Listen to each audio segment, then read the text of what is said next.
పూర్వకాలం ఆడవాళ్ళని చదవనిచ్చేవాళ్ళు కాదు. వాళ్ళ ఇంటి దగ్గరే ఉండి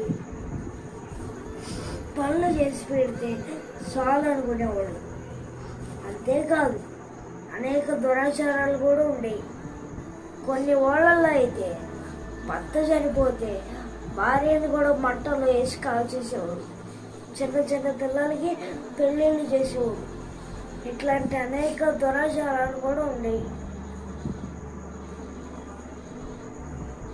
సావిత్రిబాయి పూలే, జ్యోతిరావు పూలే, కందుకూరి వినయశ్వర పంతులు గారు ఇట్లాంటి మహానుభావులు ఈ దురాచారాలను తొలగించారు.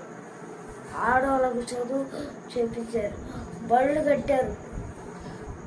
అందుకే కదా ఈ రోజుల్లో ఆడవాళ్ళు చదువు వస్తుందంటే దానికి కారణం ఏంటి? వాళ్ళంతా విజయం సాధించబట్టి ఈరోజు ఆడవాళ్ళు కూడా మగవాళ్ళతో సమానంగా చదవగలుగుతున్నారు. ఇది నా మాటలో చెప్పాలంటే మహిళలు అసమర్థులు కాదు.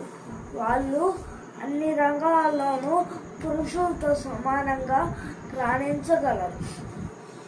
ఆధునిక స్త్రీ చరిత్రను తిరగరాస్తుందని అంబేద్కర్ మహాశయుడు చెప్పాడు.